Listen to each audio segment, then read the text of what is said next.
नमस्कार, मैं हूं अरुण तोमर। आप देख रहे हैं स्वराज एक्सप्रेस। मध्य प्रदेश में मुख्यमंत्री का पद भी जाति राजनीति से अछूता नहीं रहा है।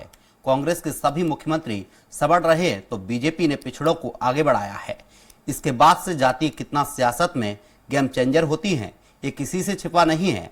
यही कारण है कि सियासतदार जातियों की गोटियां बैठाने में लगे हुए हैं। आज इसी पर चर्चा के मुद्दे को लेकर चर्चा करेंगे।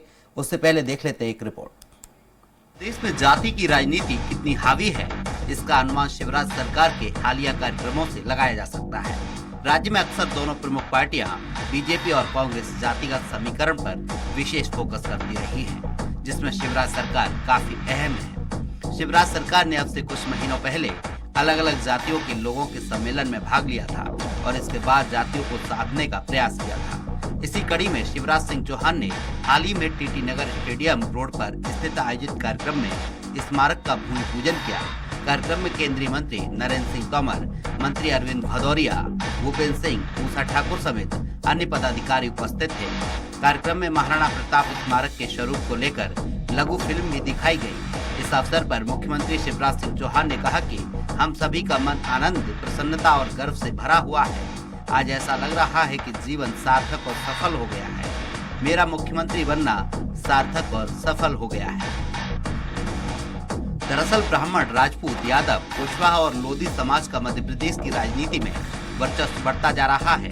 इसका कारण इन समाजों से जुड़े लोगों की संख्या 2 से 2.25 करोड़ होना है, जो मध्य प्रदेश विधानसभा की 230 में से 88 सीटों पर गेम चेंजर है। वहीं शिवराज सिंह ने जिन 1 दर्जन से अधिक समाजों के बोर्ड इसी साल गठित किए हैं, वे 105 सीटों पर दबदबा रखते हैं। सीधा मतलब ये है कि 230 में से 193 सीटों पर जाति आधारित वोटर सबसे बड़ा फैक्टर है। वहीं बीजेपी सूत्रों का कहना है कि सरकार 2018 की गलती को दोहराना नहीं चाहती है। इस बार किसी भी वर्ग को नाराज करने का जोखिम नहीं ले सकते, इसीलिए मुख्यमंत्री शिवराज सिंह चौहान हर जाति और वर्ग को साधने का प्रयास कर रहे हैं। शनिवार को हुआ मंत्रिमंडल विस्तार और पिछले दिनों आई 39 प्रत्याशियों की पहली सूची इसी रणनीति की बानगी है, जिसमें बीजेपी आदिवासी, अनुसूचित जाति और ओबीसी वर्ग को साधने की कोशिश कर रही है।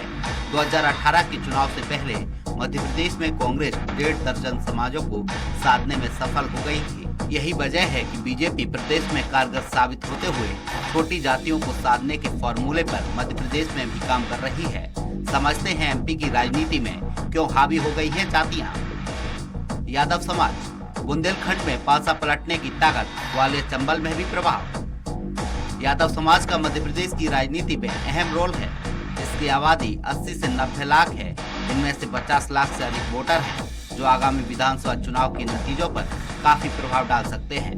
प्रदेश में राजनीतिक प्रतिनिधित्व के मामले में कांग्रेस और बीजेपी दोनों में ही यादव समुदाय के नेता हैं।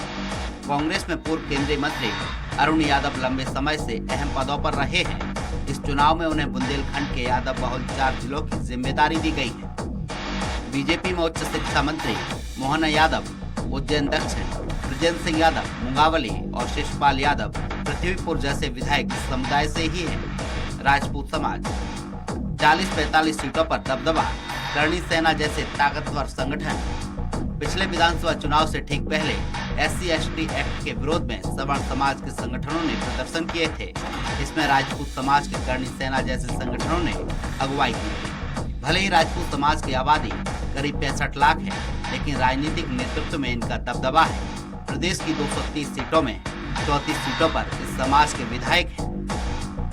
इसी साल जनवरी में करणी सेना ने भोपाल में 22 मांगों को लेकर बड़ा प्रदर्शन किया था। इसमें 2 मांगे मुख्य थी। पहली, जाति की जगह आर्थिक आधार पर आरक्षण लागू किया जाए। बहरहाल ये वो समाज हैं जो कि राजनीति की रूपरेखा बदलने में अपनी अहम जिम्मेदारी रखते हैं और यही कारण है कि सीएम शिवराज सिंह चौहान इस चुनाव में किसी तरह का रिस्क लेना नहीं चाहते हैं और एक एक करके सभी समाजों को एक माला में पिरोने का काम कर रहे हैं। ऐसे में देखने वाली बात ये होगी कि सरकार का ये प्रयास कितना कारगर साबित होता है। सलमान खान, स्वराज एक्सप्रेस, भोपाल। इस पर ज्यादा चर्चा के लिए मौजूद है हमारे साथ बीजेपी प्रवक्ता डॉक्टर प्रेम व्यास हैं, कांग्रेस प्रवक्ता राम पांडे हैं, वरिष्ठ पत्रकार हैं KS शाहिनी। आप तीनों ही मेहमानों को स्वराज एक्सप्रेस में स्वागत है। बीजेपी प्रवक्ता से पहला सवाल कर लेते हैं। डॉक्टर प्रेम व्यास जी, देखा जाए तो जातीय समीकरण को साधने की पूरी कोशिश कर रही है बीजेपी। क्या बीजेपी इस बार जातीय समीकरणों की फसल काटने की कोशिश में है? जो मेरा मत है उसके हिसाब से तो जो महाराणा प्रताप जी की मूर्ति का अनावरण हुआ, जो ये तो एक राष्ट्र नायक है, किसी एक विशेष जाति से जोड़ना ही गलत होगा इनको। आप अगर महाराणा प्रताप जी का इतिहास उठाएंगे तो वे उनकी सेना में ब्राह्मण भी थे, उनके इसमें भील भी थे। किसी एक जाति की बात नहीं है, सभी जातियों की बात है। एक एक करके सभी जातियों की साधने की कोशिश है। सभी के लिए सभी धर्मावलंबियों की मांग के अनुसार पूर्व से कार्य किए जा रहे हैं। अगर आप देखेंगे तो जैसे उज्जैन सिंहस्थ तो सफलतापूर्वक करा, 2004-2014 में नर्मदा सेवा यात्रा निकाली, जयंती महोत्सव करा, वीर शिवाजी महाराज की प्रतिमा का अनावरण करा था, महाशिवरात्रि पर 18 लाख दीप प्रज्वलित हुए थे, विजयासन माता के भव्य माता मंदिर का निर्माण चल रहा है। ये तो ठीक है, तो लेकिन इस साल में आपके शिवराज सिंह चौहान जो कि मुख्यमंत्री है, उन्होंने 1 दर्जन से ज्यादा समाजों के बोर्ड को गठन किया है। 1 दर्जन से ज्यादा समाज इनके बोर्ड का गठन किया गया है, वो भी इसी साल। देखिए, ये तो पूर्व नियोजित योजनाएं हैं। मेरी आवाज डबल हो रही, कृपया उसको सही कर दें। जी, आपकी आवाज सही आ रही है, बोलिए। जी, ये पूर्व नियोजित योजनाएं हैं जो 2015, 16, 14 के बाद से इनको क्रियान्वयन में लाना था। क्योंकि 17 के बाद में 1-1.5 वर्ष का कार्यकाल कांग्रेस शासित हो गया, उसके बाद 1-1.5 वर्ष का कार्यकाल कोविड से प्रभावित रहा। उसके पूर्व से ये योजनाएं निर्धारित थी और इन योजनाओं को हम जनता तक नहीं पहुंचा पाए थे। और वही प्रयास कर रहे हैं जो अंतिम दौर में हमने जो पूर्व में सब चीजों की व्यवस्थाएं हमने कर ली थी, उन्हीं व्यवस्थाओं को आज सामने लेकर आ रहे हैं जनता के सामने। दूसरी बात है कि हमारा वोट परसेंटेज तो उस समय भी ज्यादा था। आप आंकलन निकालेंगे 50 से 55 हजार वोट ज्यादा ही मिले थे कांग्रेस के। उसके बावजूद 2-4 सीटों पे हेरफेर हुआ था। तो अब वो हेरफेर ना हो, 3 वर्ष का जो कार्यकाल है उसके बाद से धरातल पे प्रयास किए गए। और मतलब आप ये मानते कि 2018 में जो गलती बीजेपी ने की वो दोबारा से ना हो पाए? पूर्व से हमने जो जो प्रयास किए थे उसको साक्षर रूप से प्रदान करने का कार्य हम ये 2 वर्षों में कर रहे हैं। हमारे साथ कांग्रेस प्रवक्ता हैं राम पांडे हैं। राम पांडे जी, बीजेपी जाति समीकरण को साध रही है, क्या कांग्रेस भी जाति समीकरण को साधने की कोशिश में है? नहीं, बीजेपी जाति के नाम पर धोखा दे रही है सबको। आपने अभी बताया और मैंने भी पहले कई बार पढ़ा सुना कि 1 दर्जन से ज्यादा जाति के आयोग बना दिए गए हैं। मतलब शिवराज जी ने घोषणा कर दी गई है, जिसमें ब्राह्मण आयोग, क्षत्रिय आयोग और भी कई आयोग, करीब 1 दर्जन से ज्यादा आयोग की घोषणा कर चुके हैं शिवराज जी। लेकिन उस आयोग का मुख्यालय कहाँ है ये उस जाति वालों को भी नहीं पता है। उस आयोग में कौन डायरेक्टर है, कौन चेयरमैन है, वो उस जाति के लोगों को नहीं पता है। उस आयोग की बिल्डिंग कहाँ है, उसमें कितने कर्मचारी कर रहे हैं, किसी जाति वाले को नहीं पता है। और ये जाति वाली राजनीति इसलिए भी इस चुनाव में नहीं चलेगी क्योंकि हर जाति, कोई भी जाति हो, महंगाई तो सबके लिए है ना। ऐसा तो है नहीं है कि पेट्रोल डीजल के दाम एक जाति के लिए ज्यादा हो, दूसरी जाति के लिए कम हो। दूध दही चावल के दाम एक जाति के लिए कम हो, दूसरी जाति के लिए नहीं हो। महंगाई से तो हर जाति का इंसान परेशान है। बेरोजगारी में भी वही हाल है। ऐसी कोई जाति नहीं है जिसमें बेरोजगारी नहीं हो, हर जाति में बेरोजगारी है। भ्रष्टाचार के कारण हर जाति परेशान है। 50% कमीशन जो भारतीय जनता पार्टी ले रही है उससे हर जाति परेशान है। और लोग समझते हैं कि 4 दिन बाद आचार संहिता लगने वाली है, 2 महीने में सरकार जाने वाली है। आज ये नारियल फोड़ रहे हैं, आज शिलान्यास कर रहे हैं, क्या 4 दिन के अंदर ये सब कुछ बन जाएगा? भाई कुछ बनाना होता है तो उसके लिए साल, 2 साल, 4 साल, 5 साल का समय होता है। किसी चीज को बनाने में, करने में समय लगता है। आपको शर्म आनी चाहिए कि 4 दिन बाद आचार संहिता लग रही है और आप हजारों लाखों करोड़ों की घोषणाएं कर रहे हैं। लेकिन राम पांडे जी, किसी भी समाज के बोर्ड का गठन हो रहा है तो कांग्रेस को क्या तकलीफ है इसमें? कांग्रेस ने भी तो गठन किए हैं। तो मुझे आप बता दो, ये ब्राह्मण आयोग का कार्यालय कहाँ है? मुझे तो नहीं पता। आप कह रहे हैं बीजेपी तो मैं तो सरकार में है ना, हम तो इम्प्लीमेंट नहीं कर सकते ना, क्योंकि हम सरकार में नहीं है। जो सरकार में होता है वो योजना का क्रियान्वयन कर सकता है, उसके पास फंड होता है, उसके पास बजट होता है, तो लोन ले सकता है, कर्जा ले सकता है। जो विपक्ष होता है वो कुछ क्रियान्वयन नहीं कर सकता है। लेकिन बीजेपी तो कह रही है कि हम लगातार काम कर रहे हैं, एक के बाद जो घोषणा कर रहे हैं उनको जमीनी स्तर पर उतार भी रहे हैं। आपकी तो मैं आपसे आपकी भी पूछ रहा हूं सरकार ना, थी उस वक्त जो बताइए, घोषणा थी वो हवा आई थी। मुझे बता दीजिए, जो 12 जातियां अभी आपने बताई थी, 12 जातियों के आयोग के मुख्यालय कहाँ बने हुए हैं, किस जगह बने हुए हैं? काम किया जाता है। जैसे भोपाल में कांग्रेस ने काम किया, MP नगर कितने लोगों को रोजगार दे रहा है, महाराणा प्रताप के नाम से नगर बना हुआ है, हजारों एकड़ में बना हुआ है, वहां सारे मीडिया के ऑफिसेज हैं। जहां इन्होंने ये शिलान्यास किया है, तात्या टोपे नगर, महान क्रांतिकारी थे, पूरा TT नगर, न्यू मार्केट पूरे मध्य प्रदेश में फेमस है, पूरे हिंदुस्तान में फेमस है। तो काम करने के लिए कुछ आपकी इच्छा शक्ति अच्छी होनी चाहिए ना। हमने महान क्रांतिकारियों के नाम पर कुछ किया है। भोपाल की चूंकि चर्चा चल रही है, तो TT नगर, तात्या टोपे नगर और महाराणा प्रताप नगर के नाम से देख लीजिए। महाराणा प्रताप जी के नाम पर हमने कई यूनिवर्सिटियां बनाई हैं, लेकिन महान योद्धाओं को, महान लोगों को किसी जाति विशेष से बांधना ये बहुत गलत है। और भारतीय जनता पार्टी विशेषकर 2014 के बाद हमारे देश के महानायकों को जाति में बांधने का प्रयास किया जा रहा है, यहाँ तक कि भगवान को भी जाति में बांधने का प्रयास किया जा रहा है। ये बहुत शर्म की बात है। महान लोग महान होते हैं, वो जाति से ऊपर होते हैं, इसलिए वो महान बनते हैं। हमारे साथ वरिष्ठ पत्रकार हैं के सैनी जी। के सैनी जी, देखा जाए तो मध्य प्रदेश में चुनाव है, इसको लेकर जातीय फैक्टर कितना कारगर साबित होगा? क्योंकि दोनों पार्टियां कहीं ना कहीं देखा जाए, बीजेपी तो पूरी तरीके से जातीय फैक्टर को साध ही रही है। जी बिल्कुल ठीक कहा आपने। देखिए, मध्य प्रदेश के जो राजनीति है थोड़ा बाकी राज्यों से अलग है। आप देखेंगे जैसे यूपी में, मध्य प्रदेश में सिर्फ 2 ही पार्टी है, कांग्रेस और बीजेपी। कोई रीजनल पार्टी, जाति के आधार पर कोई पार्टी यहाँ पे पनप नहीं पाई। आप देखेंगे जैसे यूपी में है तो यादव के, मुलायम सिंह जी की पार्टी है समाजवादी पार्टी, तो वो यादवों को साजती है। तो BSP है। तो अलग अलग पार्टी जो है राज्यों में जाति के आधार पर बनी हुई है। लेकिन मध्य प्रदेश में इस तरह से नहीं पनपा, क्योंकि ये क्षेत्रीय, हर क्षेत्र में कोई अलग अलग जाति का प्रभाव है। कहीं पे लोधी समाज ज़्यादा प्रभावी है, तो कहीं पे क्षत्रिय ज़्यादा प्रभावी है। तो इसलिए क्या है, कांग्रेस और बीजेपी है, तो ये दोनों पार्टी जो है अपने आप जो 1-2% से जो फर्क पड़ता है, आपने देखा होगा 2018 में बहुत कम मार्जिन से बीजेपी हारी थी जी। तो ये जो होता है डेवलपमेंट, जैसे अभी राम पांडे जी ने कहा कि डेवलपमेंट नहीं होगा अगर बेरोजगारी है, अपने जो पेट्रोल डीजल का दाम बढ़ते हैं, इसमें सभी लोग परेशान होते हैं। ये तो कोई एक वर्ग के लोग या एक जाति के लोग तो नहीं प्रभावित होते हैं।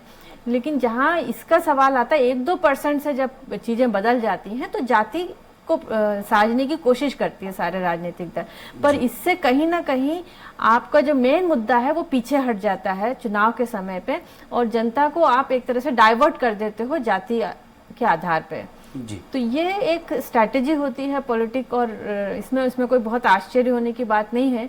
ये एक दाव रहता है कि आप किसी भी एक समाज को साध लो और कहीं ना कहीं 1-2% जो आपका कम हो रहा है वो वहां से आप जी, मतलब कहीं ना कहीं माना जाए कि जाति का कहीं ना कहीं फायदा तो हर पार्टी को देखने को लेने की कोशिश करते, पर मुझे नहीं लगता। जनता जो है बहुत समझदार हो गई है और वो अपने नफा नुकसान समझती है। वो कोई समाज को साधने से नहीं, हमारे एरिया में, हमारे जगह में अगर डेवलपमेंट होता है तो हमें फायदा हो, हर किसी को उसका फायदा होगा। कोई सड़क बनेगा तो कोई एक ही जन के लिए तो नहीं बनेगा।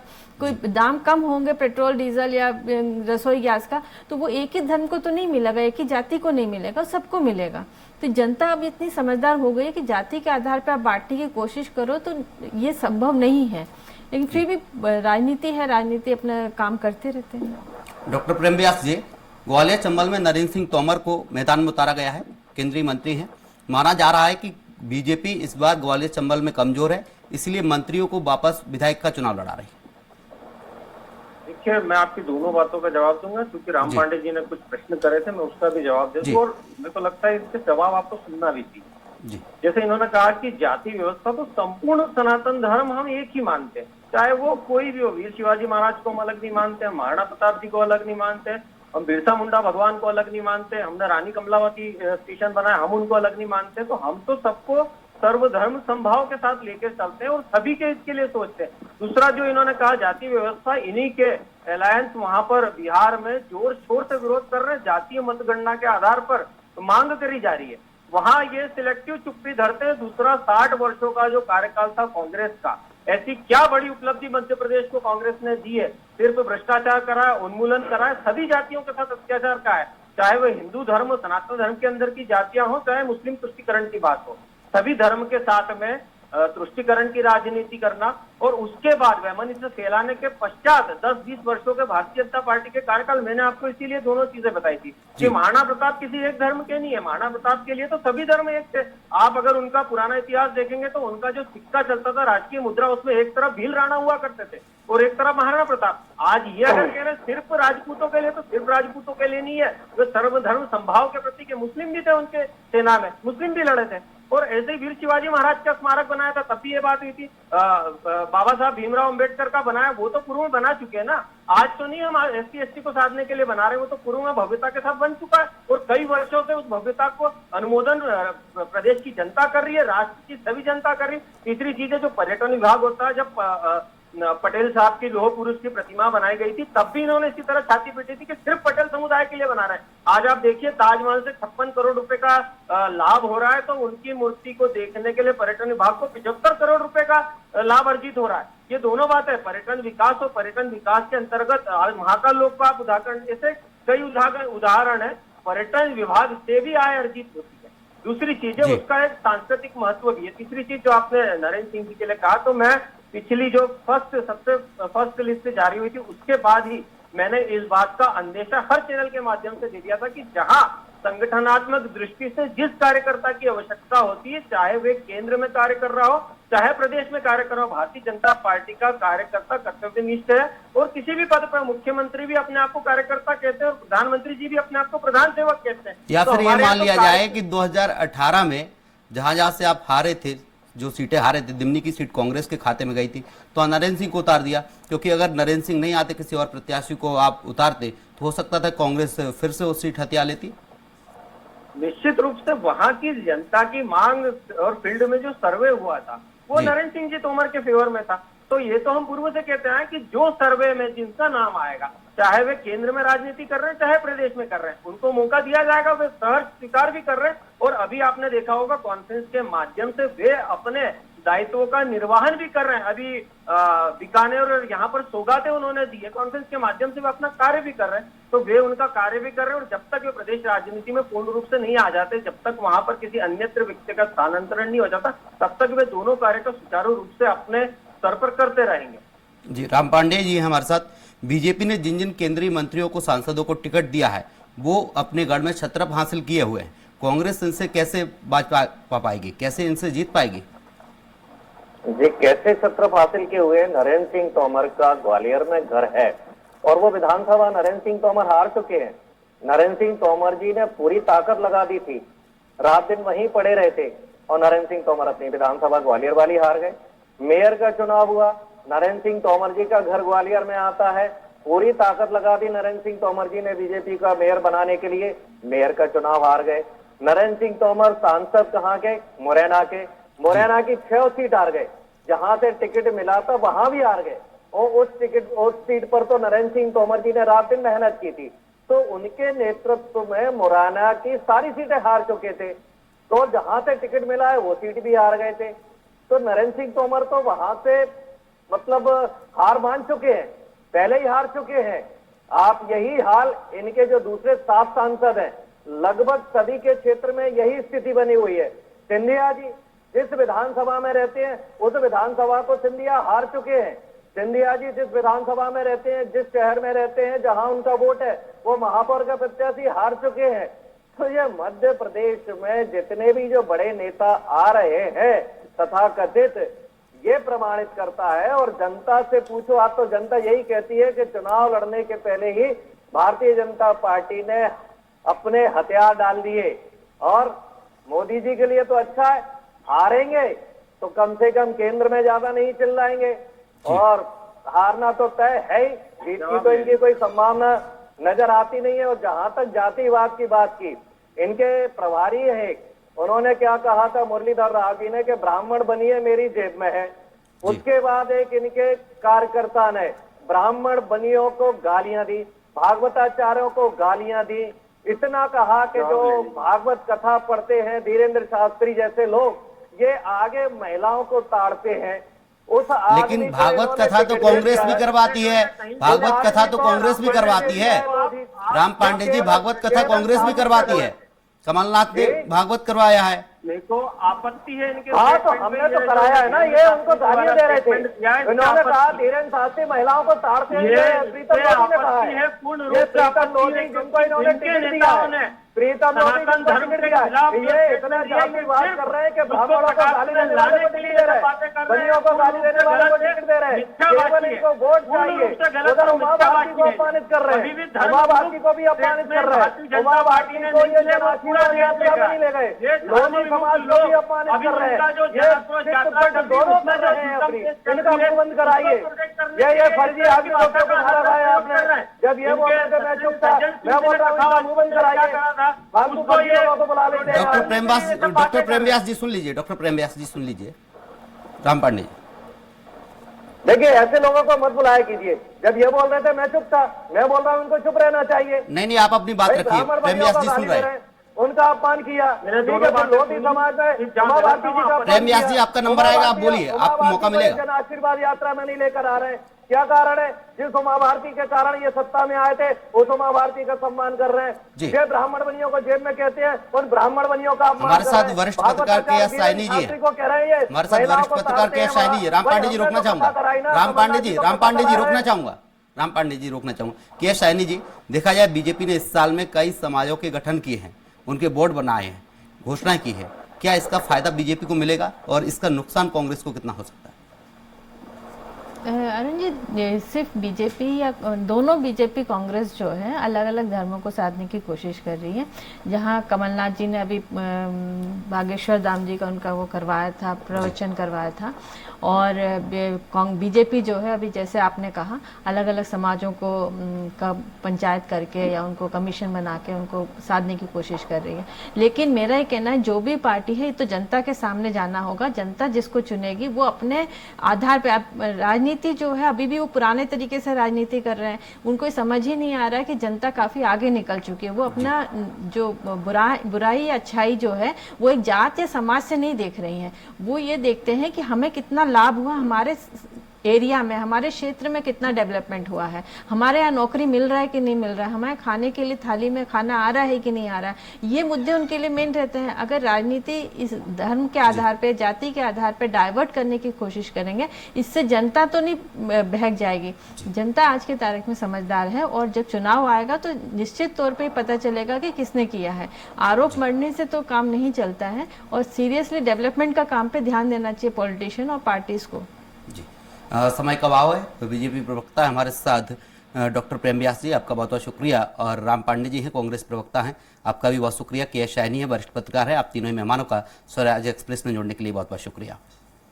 तो आप देखा कि किस तरीके से जाति फैक्टर को साधने की कोशिश कर रही है बीजेपी, क्योंकि 2018 में जो गलती बीजेपी ने की है इस बार नहीं करना चाहती है। लेकिन ये तो आने वाला वक्त ही बताएगा कि जाति फैक्टर का कितना लाभ बीजेपी या कांग्रेस को होगा।